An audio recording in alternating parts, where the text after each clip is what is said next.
Get up to $1,000 deposit match when you sign up with code UnderddogFantasy.com, promo code GolfSGPN. Sports Gambling Podcast is back with their 32-team NFL previews. They're bringing back the phrase that pays. Each episode, they'll give out a word of a one word of a 32-word phrase. Submit the phrase for a chance to win a $1,000 Circa future. Speaking of Circa, is the world's greatest sports book in Las Vegas, hosting the biggest pro football contest, Circa Million, Circa Survivor, and the Circa Grandissimo, over 21 million in guaranteed prizes. Come hang out with SGPN at the Circa contest August 21st to 23rd for an amazing weekend, including live shows, live bets, plus you get a 15% off your stay at the Circa with promo code SGP15. Contests are open to everyone. Sign up in Nevada and play from anywhere. With the help of SGPN's official proxy, go to footballcontest.com and use code SGP to get $50 off your proxy fees. We're back. Another episode of the Golf Gambling Podcast, talking some 3M Open. Before we get to the 3M Open, let's touch a little bit on that little major we just had. Scottie Scheffler won it, obviously. Again, how much did you watch? Were you waking up early? What was your Open viewing schedule and overall take on the Open? Yeah, I was watching extremely early, and then I did watch on the weekend. Sunday, I pretty much watched the front, and that was about all I needed to watch for the most part. I watched him finish it out, but it was, I was on VSiN Saturday night, and I pretty much said it was over when it started. Even if he was tied for the lead heading into Sunday, I don't think it really mattered. And obviously, the 4-shot lead was like, there's almost no way he would have lost that. No, he looked like Scottie Scheffler out there. Hot take. He looked like himself out there. Whenever there was trouble, he was draining those 20-footers. What's just like what makes him so different is like he was not great off the tee. He was not great around the greens, which he's usually great at. And those little parts of his games that are leaking, let me have the best putting week of my career. Like, he fills the voids when he needs to fill the voids, and just truly makes it happen. So I thought it was a fun watch. I just love this time of the year. Obviously, with this, we called Scotty on Monday's pod, Tuesday's pod, whenever we did it. It made sense. It was almost too obvious with the way we thought the course was going to play. So shout out us for that call. And hopefully we can have another one this week into a more regular PGA Tour stop. Yes. And then did you want to touch on the other major that took place this week at the Barracuda Championship? Yes and no. Like, it's just our guy, friend of the program, Ryan Gerard. We talk about him heavily. We're big Gerard stands, and the one time he putts, oh boy, he has the easiest win maybe ever. And it got a little scary towards the end. Sadly enough, I watched more of the Barracuda closeout than I did the Open Championship, but he made that long eagle from off the fringe that I thought sealed it, and then made a couple bogeys because he all of a sudden lost his putter. And I tweeted about him finding his putter, and right when I did, Gerard went back to Gerard. But it is unfortunate that we have said so many times on the pod that he will be a PGA Tour winner one day. I didn't know it would be this year exactly. I don't care if it was an alternate event, whatever the case may be, but it kind of sucks, and I kind of have FOMO because, unfortunately, the Open Championship kind of takes all your energy and focus. So I didn't even look at the Barracuda odds boards. If I would have, I'm sure I would have been on him at any number. I don't even know what he went off at. He went off at around 25, and I started my card at Hoey 30-1. So I was obviously had a sweat on Sunday. Hoey Gerard final group, and then I didn't not know this until recently. Hoey hit every single fairway on Friday and Saturday, and then obviously on hole 1 on Sunday, blasted at OB, horrible start. Can't lose points in Stableford's scoring format. And that is exactly what he did. So it was a tough look for Ulrico on Sunday, but a sweat nonetheless. But we're here to talk about the 3M Open. The 3M Open. What are your course keys around TPC Twin Cities, a golf course that we see pretty often on the PGA Tour? Fun week, honestly, in my opinion. Yeah, an event that was added, I think, around COVID to the PGA Tour schedule. But looking at some approach buckets, birdie or better, obviously, it's shockingly enough, not one of the easier courses on tour, but the winning score is always right around like 20 under, give or take. So I'm definitely weighing in birdie or better. I know there's a lot of bunkers. I think in like 2023, rain washed them out and they kind of redid some or even added some to the course. So can look at sand saves if you want. They're pretty big greens. So if you're missing them and you're hitting out of the bunker often, you're probably screwed anyways. So when we do have bigger greens, I like to look at proximity on those. But anything that you're kind of honing in on? Yeah, we see great approach play get to the top this week, but it is fueled by great driving, both long and straight. This is not a week where you want to miss fairways because you need to make so many birdies this week that if you're not in position to make birdies, you're not going to be able to. So you have to hit fairways because you're going to have long irons in no matter what. And if you're hitting long irons from the rough, you're not going to hit it close enough to make nearly enough birdies. So driving it straight, whether that's accurately, whether that's long and straight, obviously long and straight is much better. The winners are generally much longer and straighter than the field, but I think if you look in the top 20 marker, there's going to be some plotters that are around. Like I remember 2 years ago, I think Troy Merritt led the field off the tee, and like Troy Merritt is one of the most benign drivers on tour, and he just hit every single fairway and minted just pars and birdies to have like a top 10 finish. But I'm looking at that driving to set up elite approach play. So yeah, that's pretty much TPC Twin Cities in my opinion. And currently, if you go over to DraftKings Sportsbook, Chris Gotterup is the co-favorite at 18-1 with Sam Burns, Maverick, Wyndham, Grazerman raised out everyone sub 30-1. I doubt you're starting here, but what are you doing? What are you doing? I'm tempted by Gotterup. Usually I don't like to chase a guy who's as hot as he is, but the fact that he's still playing, like, I mean, rewind to 2022 when he was getting all these sponsor exemptions. I think you brought him to my attention, but we both kind of fell in love with his game. Yeah. I think he's finally arrived. Like, he is gaining strokes across the board week in and week out. And that wasn't even the case like 4 months ago. He was pretty bad all the way around. Like he had showed flashes over the last 2-3 years that, hey, this guy can be really good. But obviously the last 2 weeks, he's proven that he's arrived. And I mean, he's even made 2 straight cuts at the 3M Open, up to 27th in the world. I just don't know. Crazy. I think the best number you can get on him is 25-1. Mm-hmm. It makes sense for him. And if he won, it would be such a generational stretch for him. Yeah. I don't know. It's hard to argue. It's hard to argue Gotterup right now. It is crazy because I mean, it's a great golf course for Chris Gotterup because, and the one reason like we fell in love with him when he was like back when he was 23 years old, like he came to the tour with an elite skill set. He was his rookie year. He was like Pot Gator this year, and obviously Pot Gator's a winner already. Like came to the tour like leading the tour in driving distance, being one of the best total drivers on tour. That is a massive skill set on the PGA in golf. Like the best players in the world are the best drivers in the world. And when you have that, it sets up the rest of your game. And he's finally figuring it out. He's all green across the board the last few events. And obviously that's paying off with the Scottish Open win. I got my Scottish Open little crew neck on set to commemorate that Gotterup 100-1 win. Always got to grab something. And he obviously backed it up last week. So I think Gotterup is also my pickup here, but actually pulling that trigger at this number is probably going to be a no from me. So I think I'm out on CG this week. And is there anyone else that you would give a second to in this range, or are you probably skipping if anyone's just Gotterup?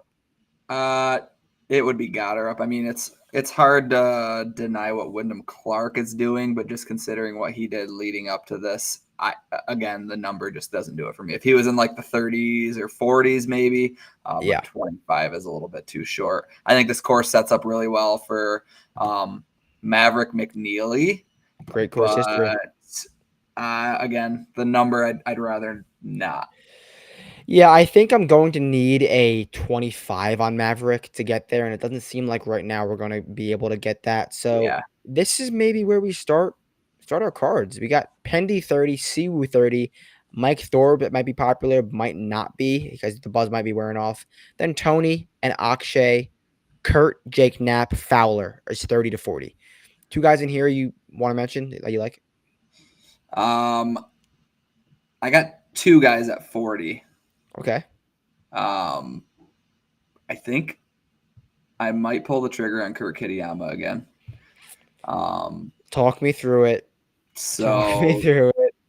his last two were pretty good, obviously. T14 at the Barracuda, fell off a little on Sunday. T5 at the John Deere. His irons are hot. He's playing really good off the tee. Around and on the green are horrible, which is what scares me. He was T6 here last year. Everything was working.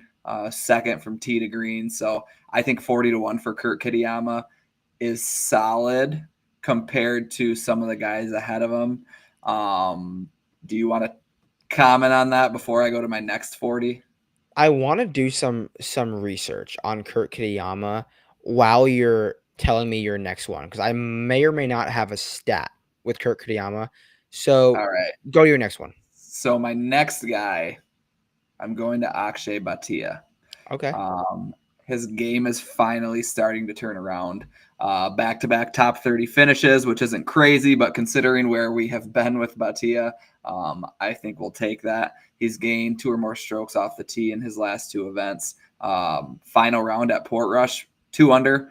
He was 8th in approach in the final round on Sunday. And then just looking at the Rocket stats, his T26 was pretty impressive. Led the field in ball striking, and he was 2nd in approach. We know that Bhatia can be really sharp with the irons, but seeing a guy finish outside of the top 20 and finish 1st in ball striking, 2nd in approach is pretty impressive. That is good stuff. I've talked in the past and earlier this year about comping this course to the Mexico Open because they're both 7,400-yard par 71s with a lot of bunkers, kind of similar scores, and that was one of Akshay's only top 10s this year, where he finished solo 9th at Vedanta. So I think I am going to pull the trigger on Akshay. Kurt is the one that I'm up in the air on. Okay. I have my Kurt take, and I might get you off him or on him, blow your mind. Right now, what do you think the winning score is going to be this week? If you had to guess the score. I would go with 18. Okay. It's been around the 18 to 15 number recently. Lee Hodges brought it to 24. Early forecast this week, 0 wind. I'm thinking it's going to be 20 plus. Kurt Kitayama has been a Korn Ferry Tour / PGA Tour professional since 2014. He's never once, ever gotten a 20 under or lower. Ever. Not even Kapalua. Got to 19 under at Kapalua. Kurt Kitayama has never done it. I haven't looked at his DP World Tour history, but in 10 years on the PGA Tour and the DP World Tour has never broken 20 under. I'm not going to lie. That shocks me. It's a good nugget, right?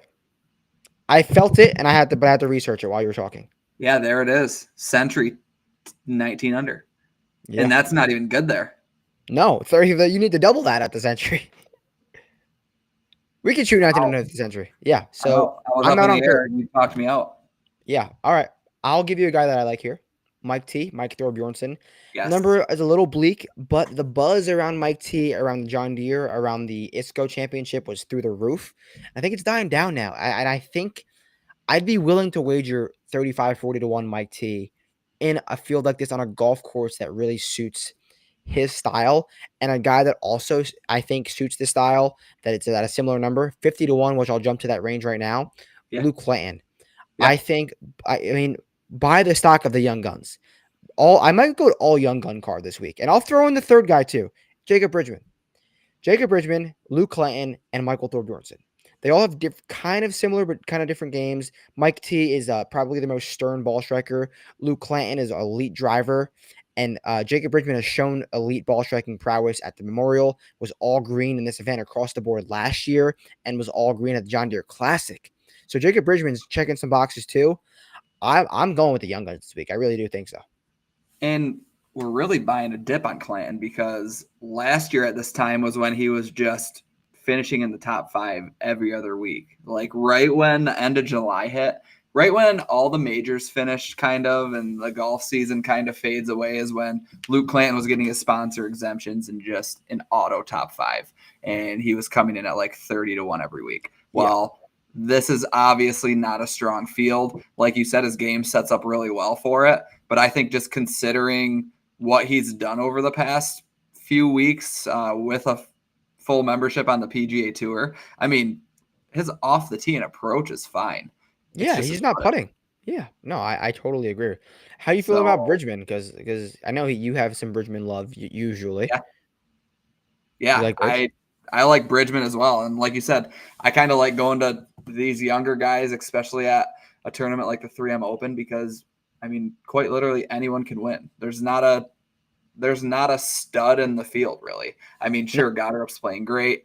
Mav, Sam Burns, Wyndham Clark, whatever, but I don't think you're really threatened by anyone. I'd rather just have more bullets down the board. Bridgman shot 63 in round 1 here last year. I believe he was the first round leader at this event last year. So a lot of that probably was in round 1 with the all green across the board, but he's becoming a more complete player, becoming more comfortable, and he's best boys with Goddard. So throw in strokes gain, best friend, leading to wins. Also, strokes gain, best friend, Ben Griffin and Ryan Gerard, 2 winners on tour. So why can't Goddard and Bridgman win this Yeah. year? All right, I'm not gonna name everyone from like 50 to 70, but I'll start off with a name, Nicholas Norgard. I think it's a great golf course for him. Yeah. Tap into that elite long and straight driving and then set up some birdie making ability. I don't know why he's 65-1. I wish he was triple digits because he hasn't really done anything. But yeah, I like Norgard. Who do you like from this 50 plus range? I'm kind of tempted on, and like I said, I don't usually do this when guys have a good week, but Haotong Lee 70-1 with a top 6 each way. Just because, like, I was pretty impressed that he hung in there the whole week. He did. He was Um, minting fairways. He was, and getting to watch a little bit more of him on Sunday, obviously playing side by side with Scheffler. I was expecting him to kind of fall off. Usually when somebody like that gets into the final group, they'll like push themselves out of the top 10. He Yeah. hung in there. I mean, the first Yeah. hole, he threw a dart within 5 feet. He's pretty much a lock to get his PGA Tour card next year through the DP World Tour top 10. Technically leads in points over there because the only two that have more race to Dubai points are Rory McIlroy and Tyrrell Hatton, who obviously are both exempt or cannot play on the PGA Tour. Obviously, I talked Haotong Lee up at the Scottish Open, missed the cut. Unfortunately, fell off of my radar on the Open Championship, and that's on me because we've both learned that if you bet a guy and you're all in on a guy and they miss the cut, that doesn't mean you just cross them out the next week. Right. No, I 100% agree with you. Haotong should be in for a good week. I don't know if I'm going to be in the Haotong camp. Pretty good. And yeah, he doesn't have any status right now. He clearly wants to play over here. And did you see what he said to Scotty in his interview after the round? How he asked Scotty if he could practice with them and stuff. Like he was boys with them. I thought that was funny. And he did mention in that about when he's on the PGA Tour next year, like he is locked in, like taking this card because sometimes the DP World Tour guys don't really care. Like they want to play over there. Most of them obviously are going to take their card or membership, but it just depends like how much they're going to play. But yeah, like I said, Haotong is pretty much locked in. He only got into this because of his top 10. So if he finishes top 10, he'll get into next week's event and so on and so forth. And if he creeps into the top 50 in the OWGR, he can pretty much play whatever he wants in the fall. So I think 70-1's extremely fair considering the field. I want to go down a little bit, 80-1. I want to ask, do you think this golf course is too long for Doug Ghim? He's top 20 here, like at a high rate, but I don't know if he has a spike because he's going to hit every fairway, but he's going to be playing from further back. I think this is a better top 40 play than outright, but if it gets towards like 100, I can do it. I mean, Doug Ghim loves a TPC track. I don't know. I don't think it's too long for him exactly, but yeah, you're right. It might be a top 20 play. I wish it was a little bit longer of a number. Yeah, I agree with it because I bid at 100 at Deer Run, and he was obviously in the mix there. Yeah. Now it's not like 80 and 100 are that different, but I don't know. I just wanted to ask you about him because I'm definitely looking at him. Maybe I'll throw them in the positional market later in the show. Anyone else you like before we get to triple digits? I'll stay at 80 for one more and go with Bo Hostler. 3 straight top 15 finishes. That stretch includes 7 straight made cuts. Had the best Sunday of anyone at the prestigious Barracuda Championship, gaining 17 points. Mixed results at the 3M over the years. Made cut, missed cut every other year, basically, with a T13 in 2023 being his best finish. His irons have been absolutely horrible here, but he's gained off the tee in every single trip to Minnesota. So I think Bo Hostler is worth a look at 80. Another guy who's probably just going to be one of my positional bets. All right. I like that. Let's go to the triple digits. Before we get to the triple digits, 2 quick ad reads. First, we're brought to you by mybookie.ag. MyBookie is your place to bet every single sport: MLB, golf, WNBA, and of course, football futures. They accept customers from everywhere. Easy deposit and lightning fast payouts using crypto. MyBookie.ag, promo code GOLF, SGPN, for 100% deposit match up to $1,000.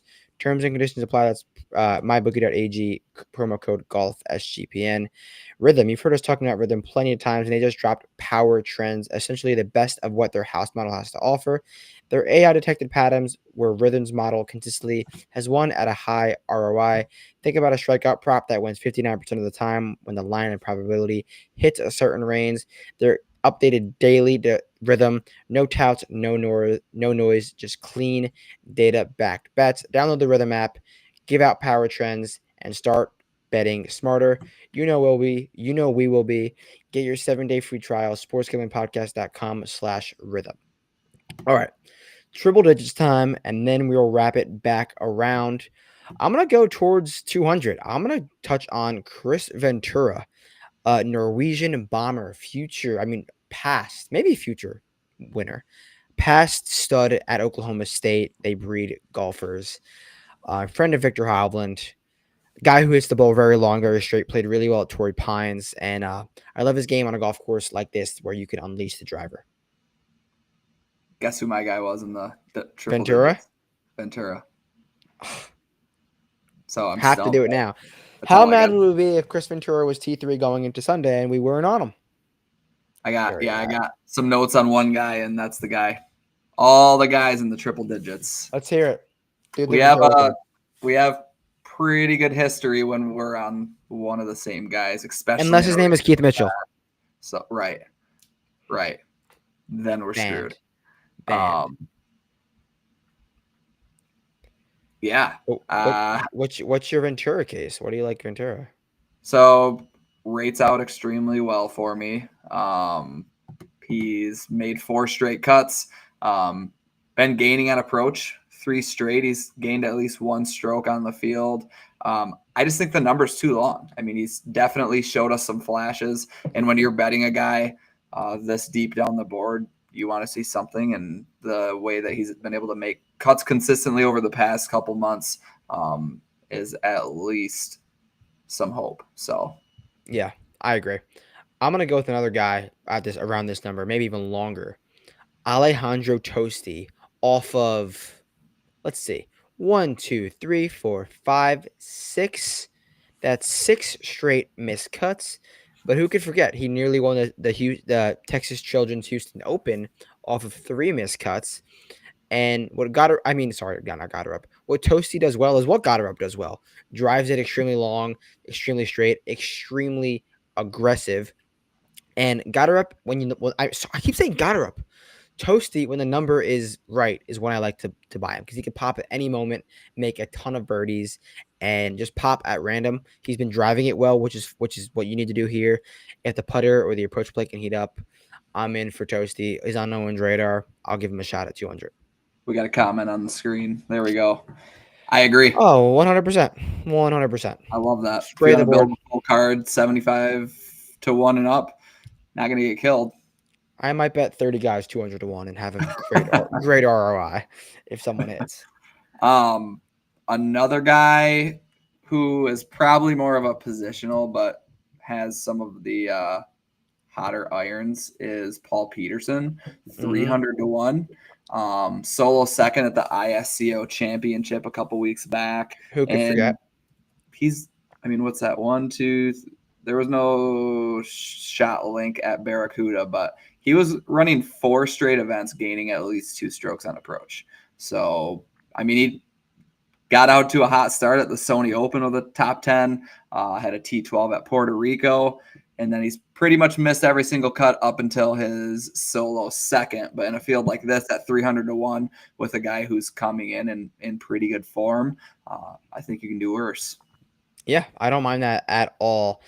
You have anyone else you want to mention, or do you want to bring it back around and go through the bets and positionals? I think that's it. Did you want to talk about some of these younger guys who are buried? Yeah, we'll touch on the young guns. Brendan Valdez from Auburn. We talked about him before the show.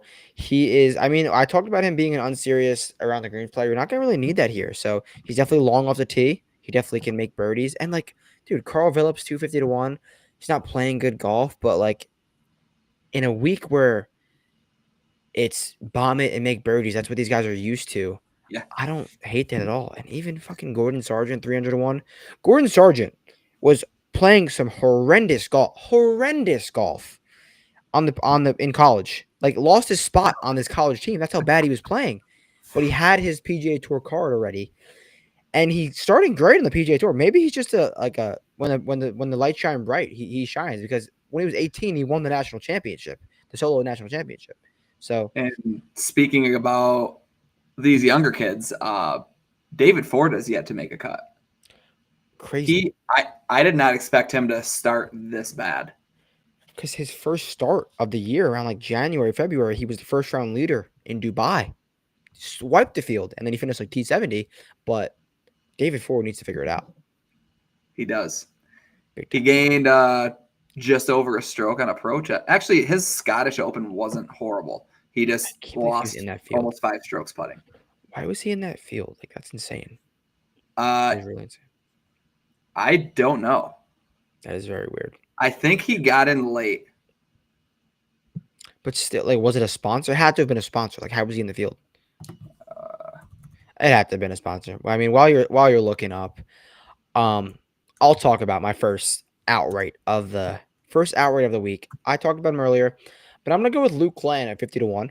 I've been high on Luke Clanton all year. I think that just buying the ceiling of him before he breaks out, then you're chasing, is good, because every one of these elite kids is gonna win eventually, and get on him, because you get those Ludwig numbers, then he'll be 30-1, 20-1 every single week.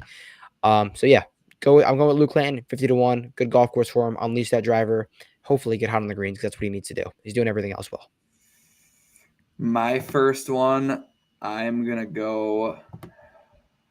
I was gonna pair up Kurt with my other 40, but I'm checked out. I'm not doing that. So I will just start with Akshay Bhatia at 40-1. Like I said, game's starting to turn around. Winner. Irons and ball striking were hot at the Rocket. Decent Sunday at Portrush. So Akshay Bhatia 40-1. Yeah, I like that. I'm gonna go with down at 90-1.